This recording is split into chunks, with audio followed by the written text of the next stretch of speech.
Okay, so I think we can start. So first, a few technical issues.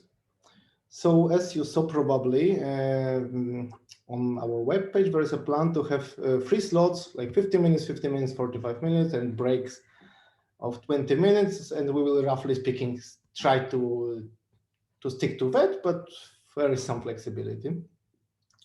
As you saw, the meeting is recorded and it will be later put public on YouTube. So, so if you will ask a question, you will record it as well. And yeah, we have talked before, so you're welcome to ask questions during Antoine's talk. And if you prefer, you can also write it in the chat. We will keep an eye on the chat, and I will keep it and interrupt Antoine if he doesn't see it. So I think, yeah, you are welcome to turn off the camera. I think it would be nicer to Antoine to see some faces. Turn on. You mean to turn on? To turn on. I said turn off. Yeah, turn on. Thanks. Okay, so these are technical issues. So I'm very happy to welcome our today's speaker, Antoine Amarilli. Antoine made his. Am I pronouncing your surname well? Yeah, that's fine. Antoine Amarilli, that's me. So Antoine did his PhD in Paris, and he's now a professor in Paris. His main research area is database theory, and as I understood, his favorite topic is query evaluation, and he's really an expert on that. I saw that Antoine had recently 2 best paper awards on works around that, on ICDT 2 years ago and on ICAL-TRACK-B last year. So, and we will be today listening about results. I'm not sure whether these are results, but about query evaluation. So yeah, so that's it. Antoine, floor is yours. Thank you. Thanks a lot, Wojtek, and thanks for the invitation to talk about this research. So yes, about query evaluation. I don't know if that's my favorite topic, but that's certainly, I think, the topic I've worked on the longest. I've been doing this since the start of my PhD almost 10 years ago. And I specialize on query evaluation of probabilistic databases, which is a pretty different field than regular query evaluation. In particular, it's in many cases, the problems are intractable. And so the talk I'll be giving is a review of these results. And yeah, well, there are some tractability results in there too. It does cover one of the 2 best paper awards, the neither one at ICDT. The ICALP one is about something very different and not related to query evaluation as far as I can tell.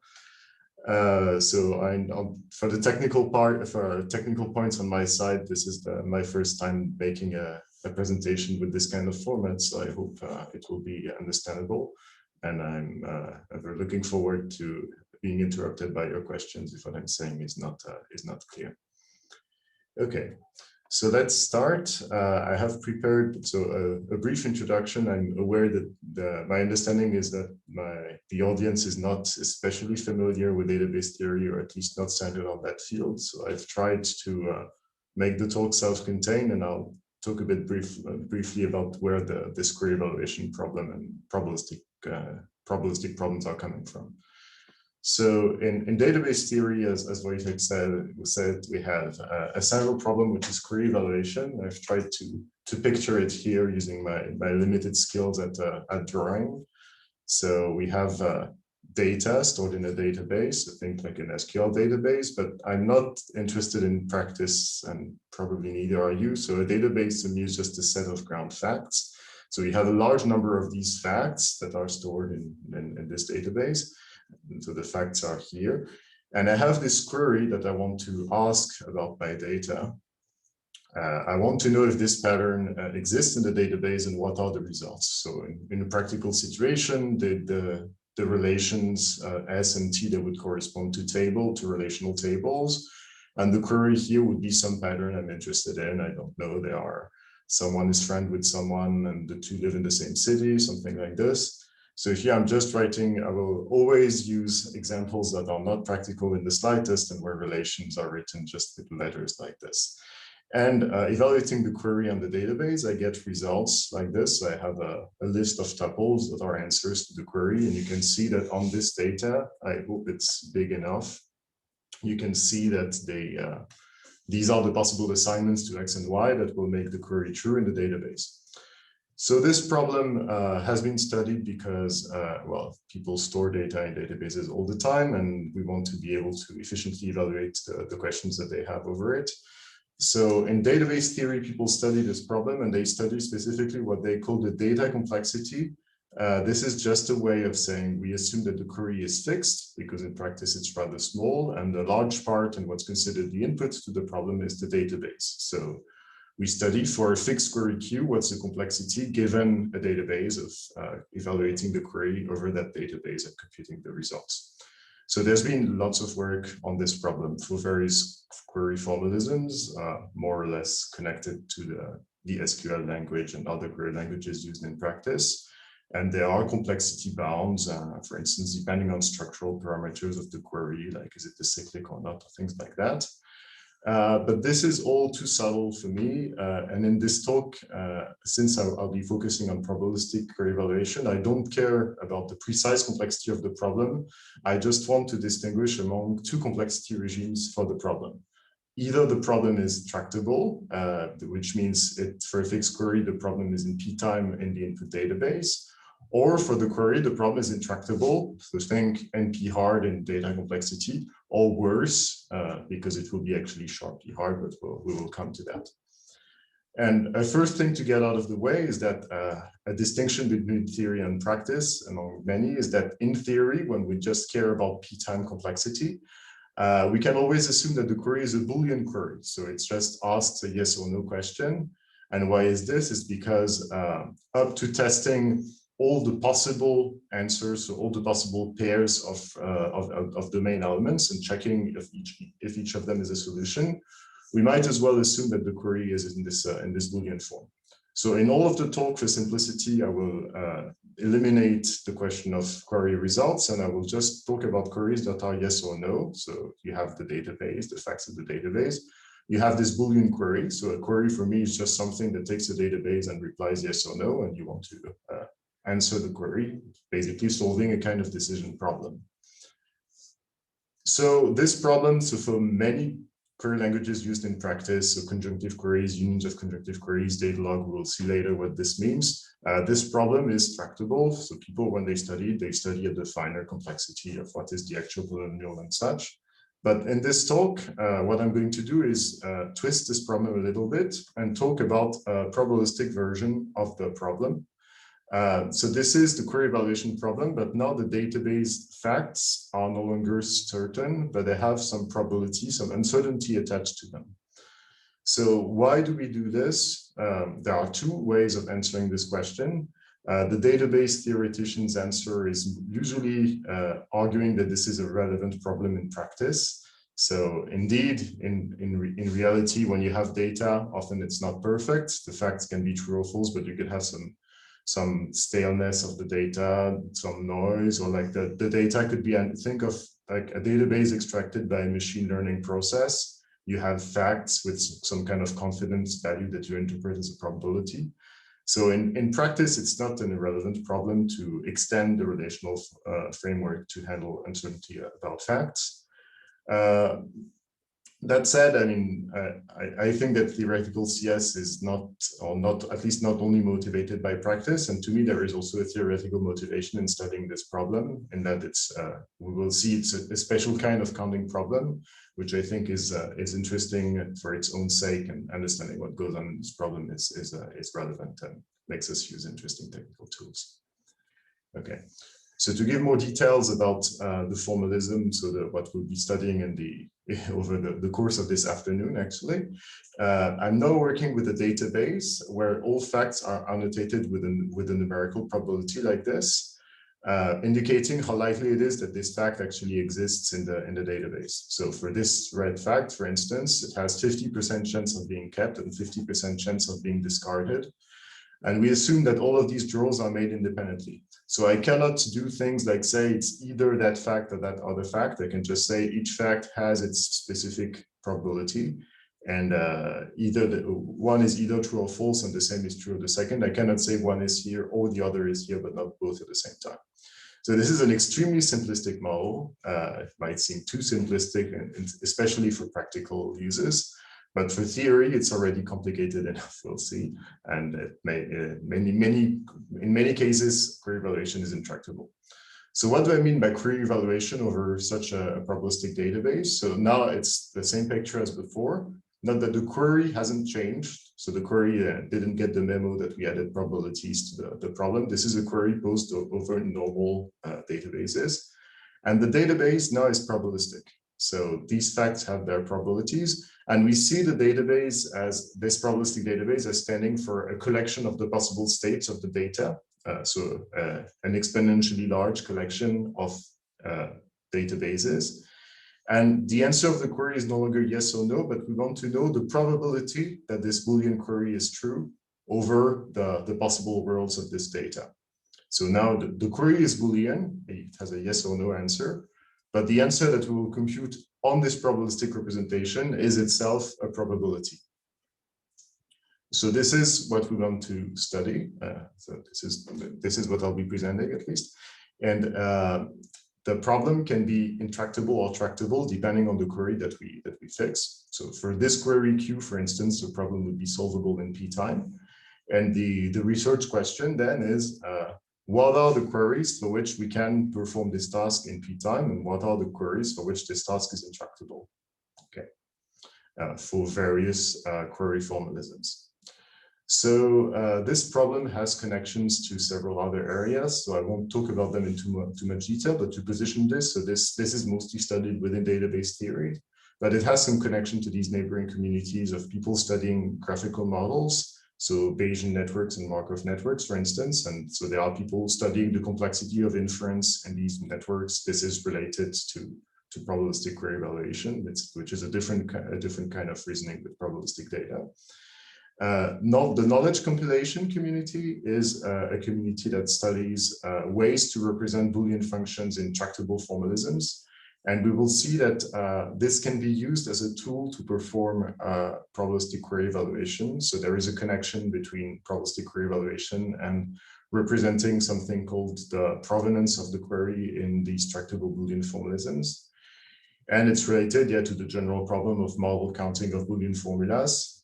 So counting how many satisfying assignments a Boolean formula has. We'll see it's like a special weighted case of that problem for some Boolean formulas that are these special provenance expressions. So here's today's menu of what I plan to cover, which I will adjust depending on time. So I'll give some preliminaries of what are like the more formal definitions of what I've presented so far, what are the query languages and so on. And then the talk is divided in two sections. The first one is the optimistic section showing that we can do some things. And the second one is the section where we show that, in fact, the many things that we didn't see how to do are in fact not doable, assuming sharp P is different from P. So for the upper bounds, we will go, in fact, from the least to the most expressive query languages. The first query language we will study are self-join free conjunctive queries, for which there is some queries are tractable and there is an algorithm for them.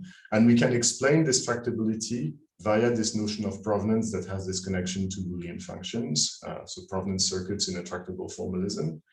And then we will generalize to unions of conjunctive queries, so a more expressive query class, and where, so there is an algorithm that covers tractable cases, and it's open whether the explanation via circuits still works. So this is a problem that I've worked on unsuccessfully, and I hope I will be interested if people here can, this can give ideas to some people, or people can see connections to different fields that we might have missed.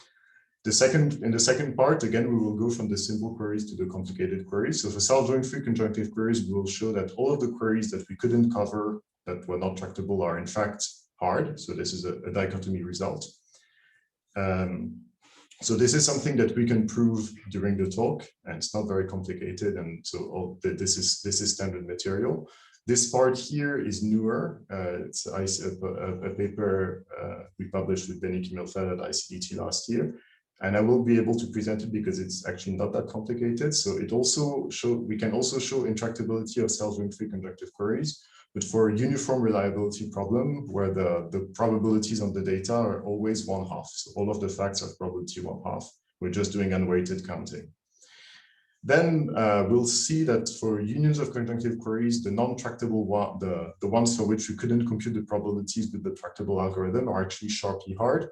This I put in parentheses because the proof is very complicated. So I'll just give a very high-level overview of what goes on, but I won't present it in detail.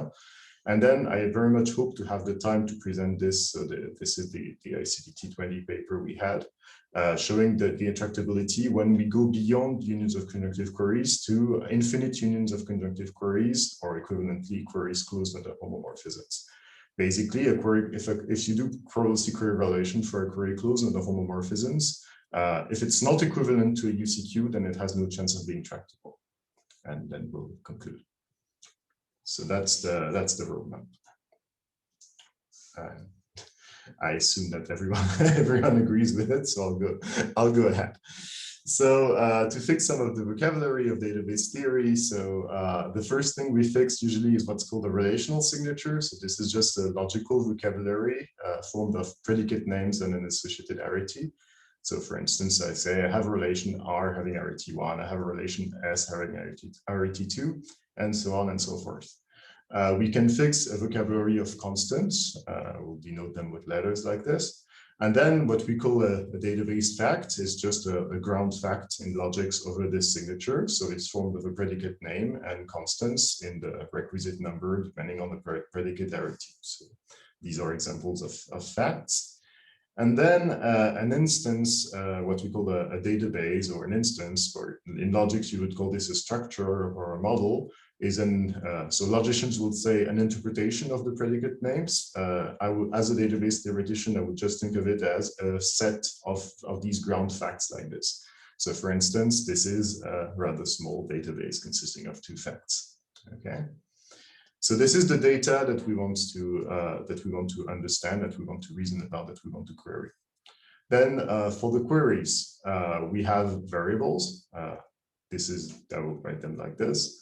And then to express a query, I will talk about an atom over the signature, which is just like a fact, except that instead of the domain elements, it has variables. And then the simplest query language that we can pose over databases are called conjunctive queries. A conjunctive query is just a conjunction of these atoms with an existential quantification. So this is basically asking, do I have this pattern somewhere in the database? Usually in database theory, we can omit the and symbol and just replace it by a comma, and we can omit the existential quantification. So we're saying R of x, x of x, y means this pattern. Okay. I said this is the simplest language. It's the simplest to define, let's say, but it's not the least expressive, because for a big part of the talk, I'll be focusing on this conjunctive query language, but with an important restriction called self-join freeness. And that means that I have a conjunctive query, and every atom of the conjunctive query is using a different relation symbol. So for instance, this here is self-join free CQ. I have 2 atoms, one R atom and one S atom. This is not, because I have 2 S atoms. Okay, so I think it's a pretty simple restriction, and this makes it much easier to perform probabilistic query evaluations. So we'll focus about this case. And then, so going beyond conjunctive queries, we have unions of conjunctive queries, which are simply disjunctions of conjunctive queries. You usually write them in this form. That's just an equivalent way of talking about positive Boolean first order formulas, so where you have existential quantification, conjunction, and disjunction. A technical point, when I write a union of conjunctive queries, so this is a union of 2 very simple conjunctive queries, it doesn't really matter if I reuse variables across the disjunct. So if I say this query or that query, if they have the same variables, I can always move the quantification. I mean, I can equivalently express this in that way. So whenever it simplifies things, we will rename variables so that two disjuncts have different variables. This sounds a bit silly, but will be important later when we study an algorithm that does stuff like this. Okay. So now we have instances and we have queries, and we want they can play together, and we want to evaluate a query on an instance. So what does it mean for a conjunctive query to be satisfied on an instance? Well, it just means that there is a homomorphism from the conjunctive query to the instance. So take this, this query here and this instance here, and this is a pretty simple case of a query being true on an instance. And how do we see this? Well, we map each variable to a domain element, and we want that the corresponding facts exist as part of the database. We can talk of the facts used in we can say that the two facts here in the database are a match of the query, like they're an image of an homomorphism from the query to the instance. So then we say that I satisfies the query, and we write it this way, and otherwise we say that I does not satisfy the query. And for unions of conjunctive queries, I didn't write it, but an instance satisfies a UCQ if one of the disjuncts is satisfied. Right? It's a disjunction of CQs, so that's the expected thing. This notion of homomorphisms, it also characterizes entailment of CQs. So when a conjunctive query implies another one, so like when a query implies another query, if whenever an instance satisfies the first query, then it satisfies the second query. And this turns out to be equivalent to saying that the second query has a homomorphism to the first. Essentially, if the second query has a homomorphism to the first, then whenever the instance satisfies the first query, so you have a homomorphism from Q to I, Q prime has a homomorphism to Q, and you can combine the homomorphisms to see that I satisfies Q prime. And for the converse direction, if you have the implication, in particular, it means that what's called the canonical database of Q prime must satisfy Q also, which means that, the canonical database of Q must satisfy Q prime. So there's a homomorphism from Q prime into Q. Anyway, so this is standard database theory things. It's not that important for the talk, so I won't explain it in more detail. But I hope at this stage, everyone has the notion of what is a database, what is a query, and what does it mean for a query to be true on a database? Because otherwise you won't be spending a very pleasant afternoon. All right. So now let's add the probabilities that I promised we'll talk about. So what we call the tuple independent database, or TID, is just a relational database with these additional probabilities attached to each fact, so which we model as a function from the facts of the database. So I is just a set of facts, so this is a function from the facts of the database to 0, so to values between 0 and 1. To be able to talk about computational complexity, we will say that these values, they are rational numbers, because well, they cannot be real numbers because we couldn't then represent them in a computer. And then, well, a possible world of the TID is just a subset of the facts of the database, and it has some probability. So in other words, a TID is we see this TID here as a concise representation of all the possible worlds, so all the possible subset of facts, and each subset of facts has a probability. So for instance, you see here, if I take this subset of facts, so I keep these facts here and I discard the facts there, oops, sorry, then this is a possible world and it has a probability, namely that of doing exactly these draws over all the probabilistic facts. So doing this draw here has probability 50%, this one 20%, this one 100%. And for the facts I discard, it's 1 minus the probability of having kept them. And then the probability of getting exactly that possible world is the product of the probabilities of doing these five things, because we assumed independence over the draws. So mathematically, if I take, so remember, I have a TID J, TID J equals I pi. Pi gives the probability, I is just a database, I prime is a possible world. And so the probability of this possible world, according to the TID, is the product of the probabilities of the facts that we are keeping times for the fact that we're not keeping 1 minus their probabilities and we multiply. Okay. And you can check that these, I mean, of course, the sum over all the possible worlds of the probabilities should sum up to 1 because these are all the outcomes. But if you expand this, if you expand basically if you split the formula based on the status of the first facts, you can show by immediate induction on the number of facts of the database that this thing actually holds. Okay. So this is what the probabilistic database represents. It's a probabilistic distribution. And now I want to talk about the probability that the query is true. So the probability that the query is true over a TID instance like this, it's just the sum of the probabilities of the possible worlds where the query is true. So if you take, for instance, this database here, and I have the query here, the probability that this query is true, I can get it in exponential time by going over all the possible worlds. For instance, I keep all the facts, so then the query is true. Yes. I don't keep any facts. Is the query true or not? Well, it's not true, etc. So I won't do all of the possible 32 combinations. And then for all the possible worlds where I had true, I sum the probabilities of these possible worlds, and this gives me the probability that the query is true. Okay. So the question that we are studying for a query, probabilistic query evaluation, is given a tuple independent database, what's the probability that the query is true on that tuple independent database? The query again being fixed, the complexity is as a function of the TID. Right. So this is just a counting problem. And it is, in fact, a generalization of a counting problem that has been less studied, but which is simpler to define. So if you don't care at all about the practical motivations and you just care about natural theory concepts, this is, I think, a more natural problem. Given a database instance without probabilities, compute how many sub-instances satisfy the query. So the cardinality of the set of sub-instances satisfying the query.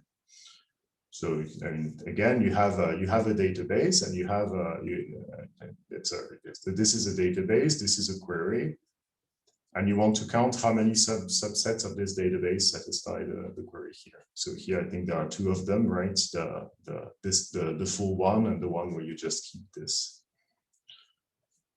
So this uniform reliability problem, you can see it as probabilistic query evaluation, but all probabilities are 1/2. Like each fact has probability 1/2 of being kept. And in that way, the possible worlds, there are all possible subsets, and each subset has probability 1/2 to the number of facts of the database. So this is a problem which is simpler. It's a special case of probabilistic query evaluation. So whenever probabilistic query evaluation is tractable, uniform reliability also is, but the converse is not necessarily true, although we don't have counterexamples. So research goal that we will talk about this afternoon. What are the queries for which probabilistic query evaluation and uniform reliability are tractable? Okay. So let's start with a few examples to give you the idea. So like I'm basically taking the simplest queries I can think of and showing you how we can compute the probability. So remember, we can always compute the probability exponentially by going over all the possible worlds. But our question is, do we have a p-time algorithm? So to get a p-time algorithm, we need to do things in a more intelligent way. So the first query in the exercise, sorry, is that thing here, right? S of xy, so I'm just asking, is there an S fact in the database or not? And this is like an example database with 3 S facts, and I'm asking what's the probability that one of them is kept. So the probability that some S fact is in the database, I can see this as the probability of the disjunction over the S facts of that fact has been kept. And here we see something that's important in probabilistic computations. It's an independent OR. So I'm taking the probability of basically X or Y, or Z, I have three possibilities. And these ORs are independent. So like the truth of what X doesn't depend on the truth of Y, doesn't depend on the truth of Z, because they all correspond to the 3 facts that are independent. So the probability of this can be computed as a function of the probabilities of X, Y, and Z. It's a bit unpleasant though, so we use De Morgan's law. So we do, this is 1 minus the probability that this is false. And by De Morgan, this is equal to 1 minus the probability of the, well, sorry, I'll do this someplace else. So 1 minus the probability of not X and not Y and not Z. And thanks to independence, so the probability that something is true and something else is true when they're independent is the probability of this one times the probability of that one. So this is 1 minus probability of X bar times probability of Y bar times probability of Z bar. And this is just 1 minus the product of the 1 minuses. So this is what I did here basically in mathematics. So 1 minus the probability of the conjunction of discarding the facts, which is 1 minus the product of the probabilities of discarding the facts, which is 1 minus the product of the 1 minuses. So in the example, this gives the probability here. So I hope this was understandable. Now let's move on to a more complicated example. So now I have this query here. So this is, I have one S fact and I have one S prime fact, and they don't share any variables. So here we know how to compute the probability of that query. This is what we just did. And we know how to compute the probability of that query because it's the same thing with S prime instead of S. And now these two things, this query is true if and only if one and the other, the query is the end of these two things, and it's an independent end because one part talks about relation S and one part talks about relation S prime. So it talks about, on the one hand, the S facts, and on the other hand, the S prime facts, and these two things are independent. So I can just write the probability of this query as the product of the two probabilities, okay? So this uses self-join freeness, right? It uses the fact that the two parts of the query talks about different relation symbols. If I didn't have, could have the same relation symbol, it would have changed things. And well, we used, of course, the fact that this was an end between two query parts having no shared variables. If there had been a shared variable in the query, we couldn't have done this. Okay. Third example, the example query I had from the beginning, like R of X, X of Y, R of X, S of XY. So now we cannot do simple tricks. We have two atoms and we cannot split them easily because there's a shared variable between the two. So now the key insight to solve this query and get its probability in P time is to observe that this variable X occurs in all of the facts and in all of the atoms. So basically, there's a partition of the database facts based on the value of the variable. So if I can think of substituting and getting one first query, R of X, R of A, S of AX, another query, R of B, S of BX, for all of the data, for all of the elements in the database domain. So there are linearly many queries, and each of these queries is independent because they talk about different facts of the database. This query talks about the R facts with A, so like there's only one fact, and the S facts having A as first element. These ones with B as first element. So these are disjoint set of facts that the queries are talking about. So if I write like this, the query is saying a disjunction over the domain elements of R of A and S of A something. This is an independent OR. And again, this uses self-join freeness. We will see later why this is. But I know that each database fact is only relevant to one of these disjuncts, depending on the value of the first of the one element of R or the first element of S. So I can use the independent OR formula to write it like this. And now, I mean, what remains to be computed is that. And to compute this here, it's again an independent AND because one part talks about R, the other part talks about S. So this is the R part and this is the S part. And this is, well, just like the first example, except that the first value is fixed. So this is an independent OR over all of the possible values P. So in the end, we obtain this very pleasant formula here, which may look scary, but has the advantage of being P time to compute. So it's much better than going over all the possible subsets of facts of the database. Okay. I have a question about this. Yeah. Yes. Would it be possible to obtain the same p-time result by introducing a new relation, which is like RS? and manipulating the database and recomputing probabilities. And then this is a blow up in the database. But since this computation depends just on the query, and the query is fixed for data complexity, it should still be fine. So I had never thought about this specifically. So for this example here, you could do it. I think you could imagine that every S fact absorbs the corresponding R fact. But we'll introduce a new letter. I mean, no, T. sorry. And T is present. Then you can compute the probabilities by independence. Yes. Binary relation T. So I wouldn't do it by binary relation. What I would personally do actually is a new unary relation that says a new unary relation standing for S of, I want to talk about the elements that have some outgoing S fact. And I could compute the probability that an element has an outgoing S fact and call this a new unary relation. And then I would get R of X and this new relation. So this is what I would personally do if I wanted to rewrite the database. I'm not sure why you wanted to make it a binary relation. Well, I mean, that was the idea. So, because one thing to be careful about is that if the R fact here has probability 1/2 and we have two S facts, say having probability 1/2 here, you cannot say that these two, if you say that this is a new relation that has probability 1/4, to account basically for the probability and like put it together with the two here, then you're into these facts here, P are correlated. They're no longer independent because they depend together on the R fact. So I don't know if this was your idea, but this specific thing will not work. I see. This is a problem. Yes, thanks. Yes. So this does not work. The thing that works and what that turns out to be what we do in the evaluation is to collapse the binary relation S to a unary relation talking about the existence of some S successor. Because we can for each element, we look at the S successors and they are all disjoint. And then we only have the relation R and the relation that says there is an S successor, and then we can solve. Then we can solve by independence.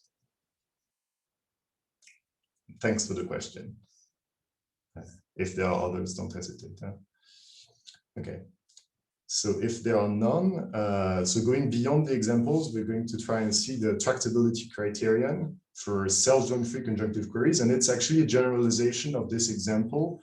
It's the idea that the crucial thing is when a variable occurs in all atoms. So we're going to call this a hierarchical expression. And a hierarchical expression is a conjunctive query built using atoms, conjunction, and existential quantification. So we don't quantify only in the outside of the.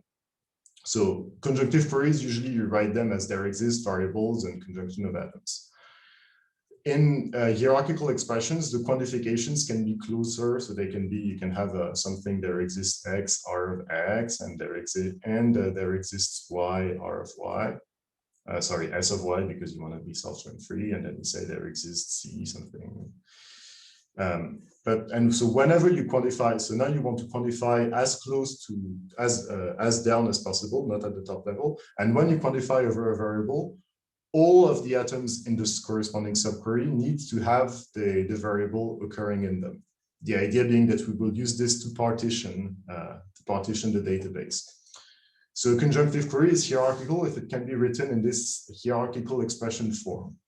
So it's a bit unpleasant when it's defined in this way, but you will see in the examples, I think it's not a too complicated notion. I mean, at least I can understand it, and it's not because I worked too long with these things. So this is an example of a query. So you see there are two independent parts, one that says there exists ZTZ, and one that says there exists X, and then you have a subquery, R of X, and there exists Y, S of XY. This is the example from before. And X occurs in both atoms.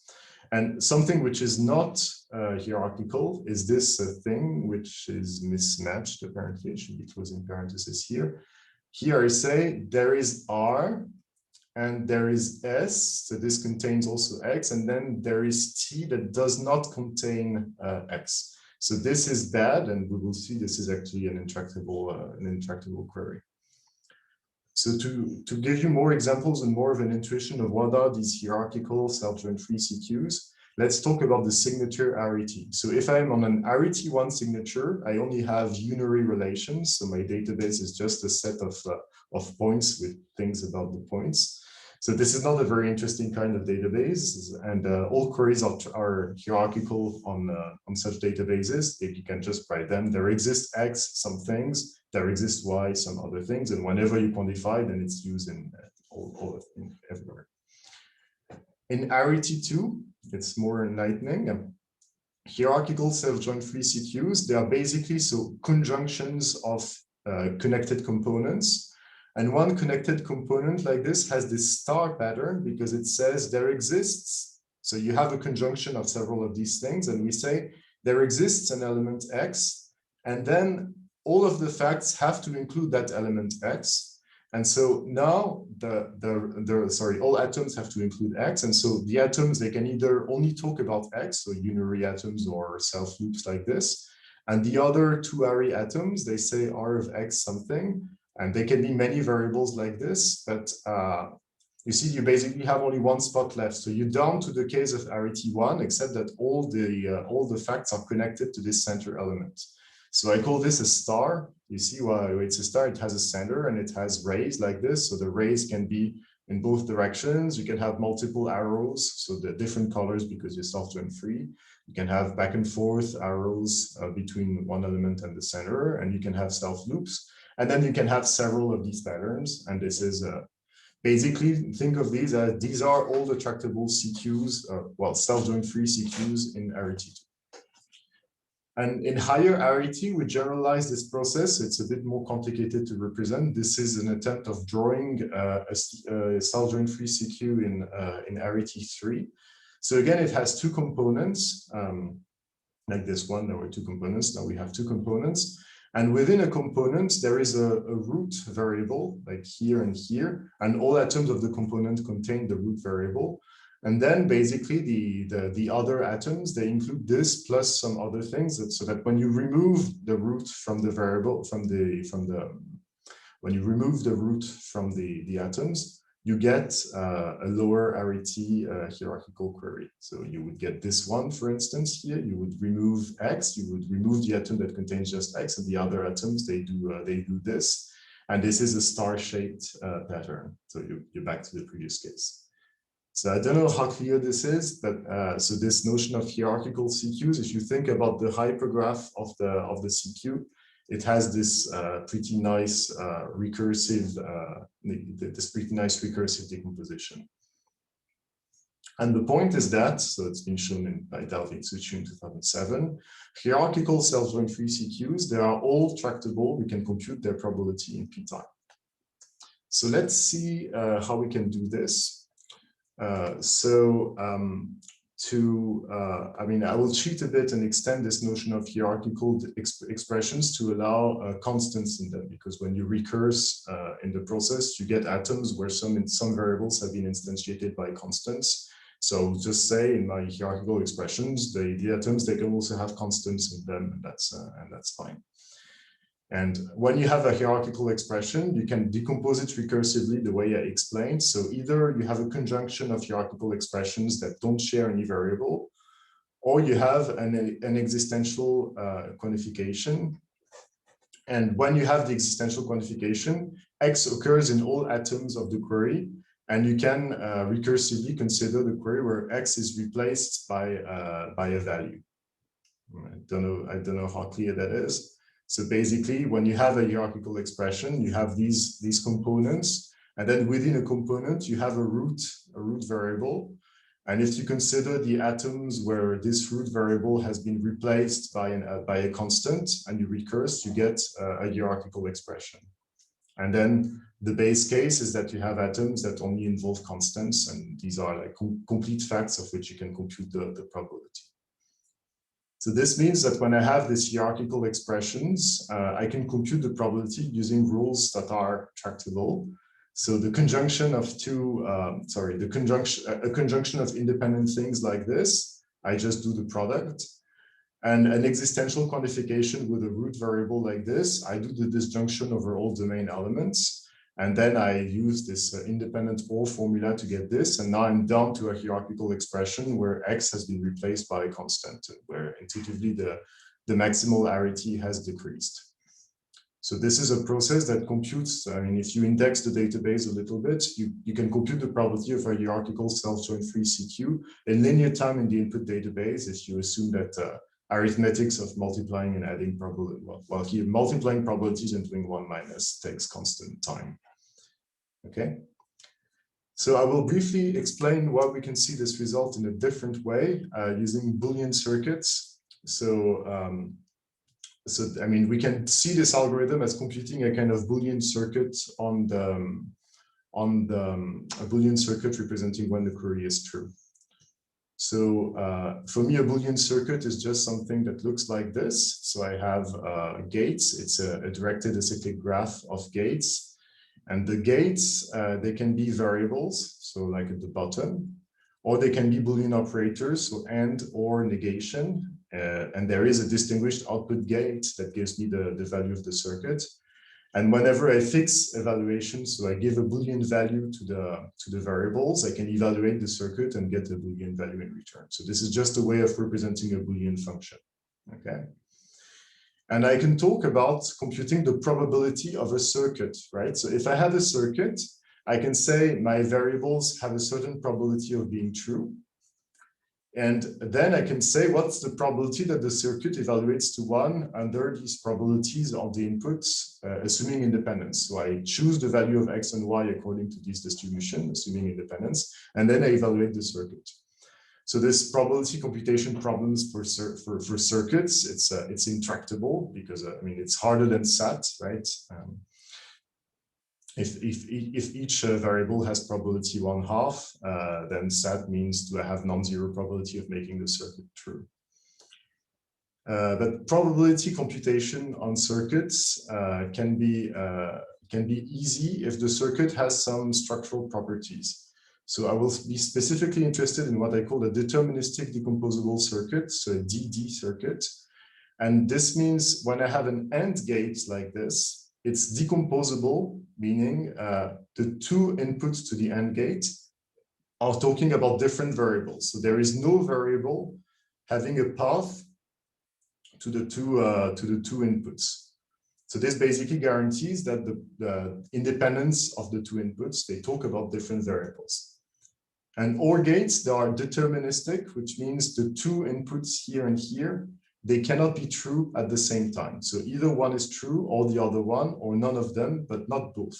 So, and if the circuit satisfies these conditions on the usage of gates, we can do probability computation in linear time on the input circuit. So the probability computation problem on circuits is no longer intractable. It now becomes easy because so the probability of a variable is just the probability of the variable.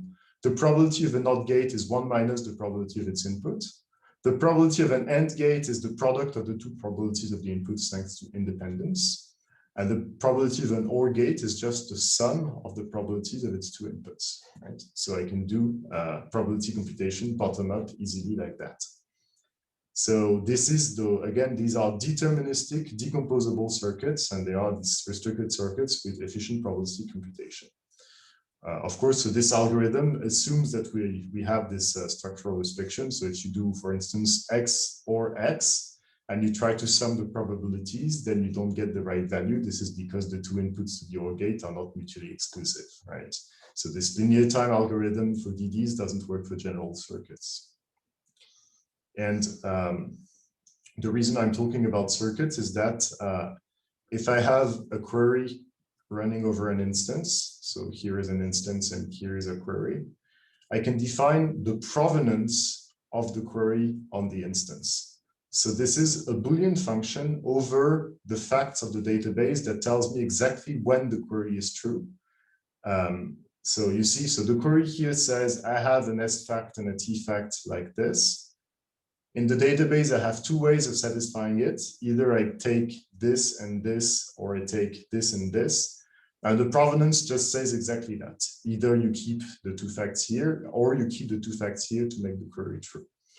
So formally, the provenance of a query on an instance is this Boolean function over the facts of the instance, such that for any choice of facts to keep, so any evaluation saying I keep this fact, I remove this fact, so I map every fact to 0 or 1 depending on whether I keep or I remove it. If I take the subset of the kept facts, this subset satisfies the query if and only if the Boolean function, the Boolean provenance function evaluates to true for that valuation. So the provenance is a Boolean function over the facts of the database that evaluates to true precisely when the facts mapped to 1 are sufficient to make the query true. Okay. So this describes, this is a description, this Boolean, this provenance thing is a description of the subsets of the database that suffice to make the query true. And performing probabilistic query evaluation, I can do it using provenance circuits in that way. Because if I have a provenance circuit for the query, so I have this this Boolean formula that tells me exactly when the query is true. The probability that this Boolean formula is true is exactly the probability that the query is satisfied. So I don't know how clear this is. So maybe if we look at the example again, you have the database in the query. If I put some probabilities on the facts like that, whatever, and I look at the provenance, so the provenance is telling me when is the query true, I can just forget about the query and I can wonder what is the probability that this formula evaluates to true when the variables, so the facts, have the probabilities that I have indicated. Because whenever I choose facts to keep or to discard, the provenance the provenance will evaluate to true precisely when the facts that are kept are a subinstance on which the query is satisfied. So I don't know how clear this is. I mean, it shouldn't frighten you too much. It's just definitional. I mean, the definition is a bit unpleasant to understand, but there is nothing deep. This is just a definition of what the provenance does. So the provenance describes the subset of facts that satisfy the query. And so the probability that the Boolean function provenance is true under some probability distribution on the facts is precisely the probability that the query is satisfied. And we can compute provenance in general for any UCQ in polynomial time. I mean, I won't get into the details of how you can do it, but it's very easy. Basically, you consider all the possible ways of making the query true, and you just do a big disjunction of the matches of the query. And the point is that the point I wanted to get at before the break is that for any hierarchical self-join free CQ, given an instance, we can compute in linear time a provenance circuit, so a representation of this function prov qi that describes when the query is true, so on which subsets of facts is the query true, in this tractable DD formalism. So we get a circuit where the AND and OR gates satisfy these independence and mutual exclusive assumptions. And just doing probability computation on this circuit using these restrictions gives me the probability that the query is true. So if you just look at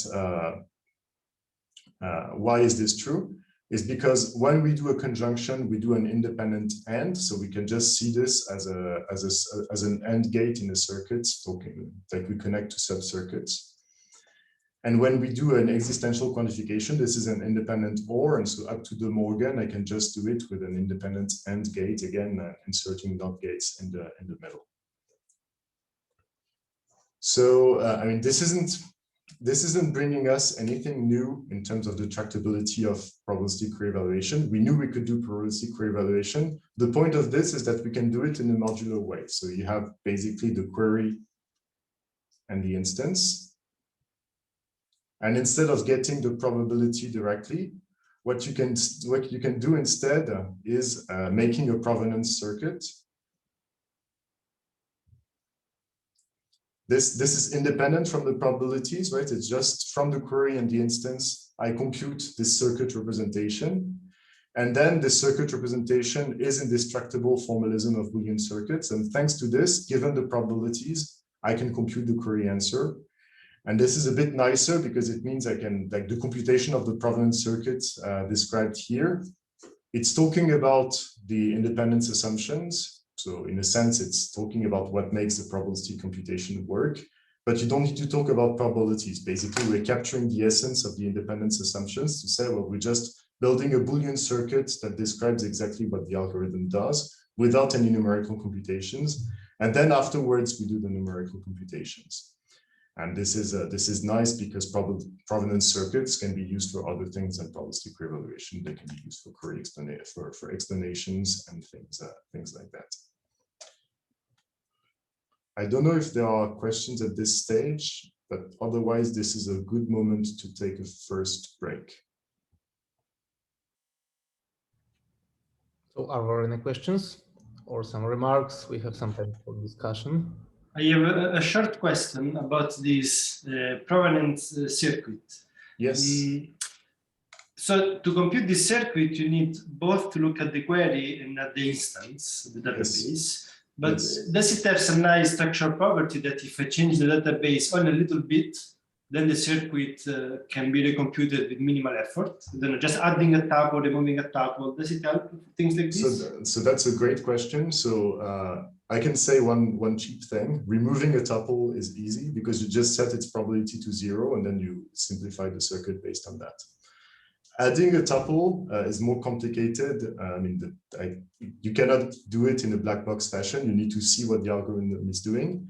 I think, if I'm not mistaken, that, so I haven't read the paper, but there is a paper that recently came out about maintaining the result of probabilistic query evaluation under updates to the database, including insertions of tuples, where I think the underlying algorithm can be seen as extending, like updating the provenance circuit. I mean, I suspect that this is what is going on. I haven't looked at it in detail, but I think, I mean, I haven't thought about it too much either, but I think knowing that we're using the hierarchical structure of the query, we could see if we add a new fact, how to decompose it. I mean, you see the relation, you see the variables, you see in which order they will get quantified. So you see basically what branch it's giving you in the provenance circuit. So at least for hierarchical self-free CQs, I think the provenance circuits are simple enough that you could update them in that fashion. But the easy updates are removal of a fact or changing the probability of a fact. So by the way, another advantage of provenance circuits compared to the usual algorithm is that once you change the probability of a fact, you can just reevaluate the circuit instead of rerunning the entire algorithm. Okay, thanks. Sure. Do we have some more questions? So if nobody has other questions, I take the token again, because another thing, so a bit unrelated to the talk, but you mentioned entailment. So the entailment of conjunctive queries or formulas in general is defined with these non-probabilistic semantics, yes? When you can transfer the interpretations from one to the other. And but now you have a probabilistic database, so you may get a different notion, I would imagine strictly stronger. Did people look at this probabilistic entailment? So good question. So the thing is, entailment is just about the queries and there's no database involved. So probabilistic entailment, I don't see how to define it without talking about a database. So a related thing is that there is a notion of approximate entailment of constraints, meaning a database that satisfies, so satisfying a query is a weird notion of constraint. They do it for different kinds of constraints like functional dependencies. But there is this work by Koenig and Suchu that says, if you have functional dependencies, there's the usual notion of entailment of functional dependencies, like these dependencies imply that dependency. And they define a notion of, if you satisfy these dependencies, then you almost satisfy that dependency, and they define this notion of entailment, which it's not really probabilistic, but like this notion of slack. And well, so then Suchu is involved, so the tools have some connection, turn out to have some relationship, like are reminiscent a bit of notions of probabilities. A good notion of entailment the good notion of probabilistic constraints and entailment for them, I'm not aware of them, but this, I could say that this is a good topic for future work. I think it's on my last slide. Thanks. What would we say if we define implication for probabilistic queries like that? For each database, this query has bigger probability than the other query. Oh, interesting. So I had never thought of that.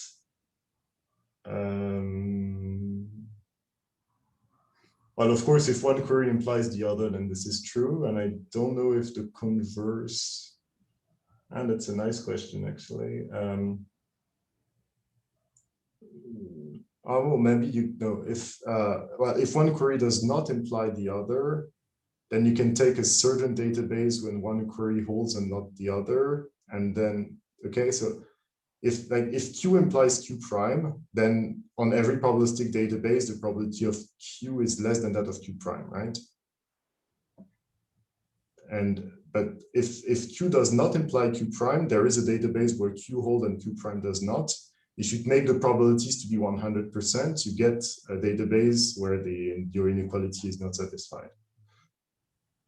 So you need to, maybe this makes sense if you make everything have probability 1/2, maybe. But then I suppose you can probably work, you can cheat and probably like repeat facts so that they have you can probably make a database where everything has probability 1/2, and that turns out to be very close to the corner example. So you mean this is probably the same notion as for non-probabilistic databases? Yeah, sorry. So what I think I just showed before is that if you say query Q has on every Q1 and Q2 on every TID, Q1 has probability less than Q2. I think this is true if and only if Q1 implies Q2.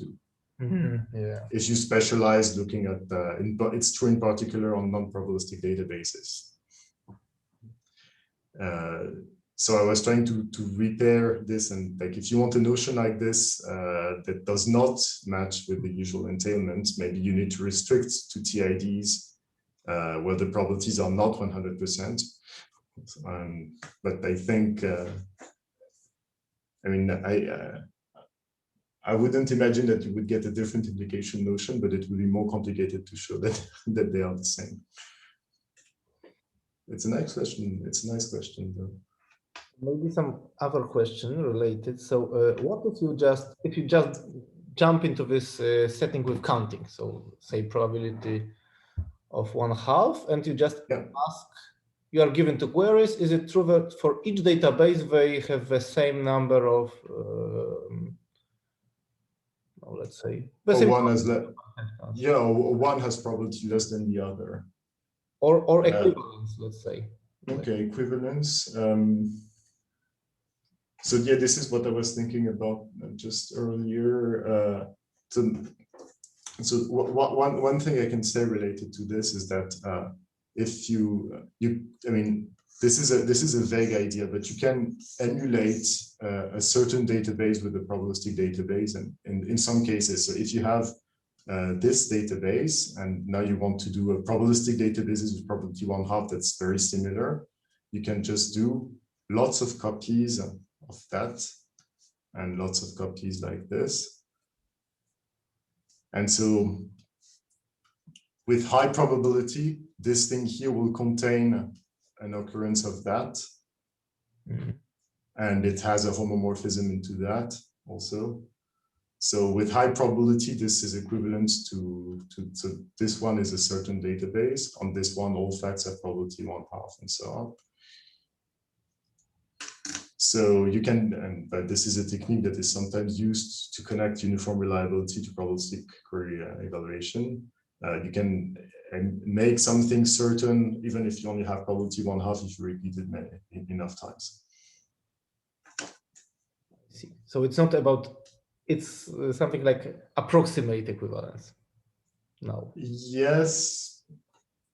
Yeah, but so my hope was that if the queries are not equivalent, so my idea was the queries are not equivalent, so there is an instance when one is true but not the other, then if you make it probabilistic in that fashion, one query's probability would be close to 0 and the other one would be close to 100%. Does that make sense?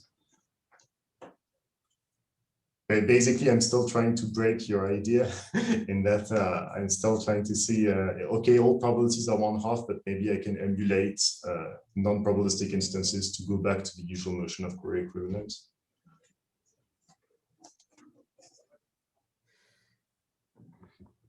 Well, okay, maybe we should make a break. Yeah. What do you think? So we prolonged a bit this first part. Yeah. Should we maybe make a break till, I don't know, 3:20? Yeah, that sounds great. Okay, so we have 13 minutes of break. Yeah, so two things before I forget. So one first thing is that I have a small form in case someone wants to give feedback during the break about the talk, like if it's too slow, too fast, or the sound is not good, or things like that, that you don't dare say out loud. And the other thing I wanted to share with you is that the PDF of the slides is online too, so that if you miss something and want to look back at it on your own, you can do it. All right. Other than that, see you at 3:20.